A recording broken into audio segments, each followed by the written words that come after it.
মাধ্যমিক পরীক্ষার্থীদের জন্য ভূগোল বিষয়ের কিছু গুরুত্বপূর্ণ টিপস। আরোহণ প্রক্রিয়ার অপর নাম হচ্ছে স্তূপীকরণ। নদীর জলের গতিবেগ মাপার একক হচ্ছে কিউসেক বা কিউমেক। বৃষ্টিপাত পরিমাপ করার যন্ত্রের নাম হচ্ছে রেইন গজ।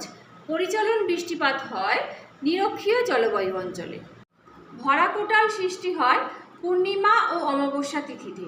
পৃথিবীর দ্রুততম সমুদ্র স্রোতের নাম হচ্ছে উষ্ণ উপসাগরীয় স্রোত। ইলেকট্রনিক বর্জ্যকে বলা হয় ই ওয়েস্ট। ভারতে বর্তমানে অঙ্গরাজ্য ও কেন্দ্রশাসিত অঞ্চলের সংখ্যা 28টি ও 8টি। আরাবল্লীর পশ্চিমাংশের প্লাবনভূমিকে বলা হয় রোহি। ছত্তিশগড়ের লৌহ ইস্পাত শিল্প কেন্দ্রটির নাম হচ্ছে ভিলাই। একটি জেরোফাইট উদ্ভিদ হচ্ছে ক্যাকটাস। ফলের চাষকে বলা হয় পোমাম কালচার।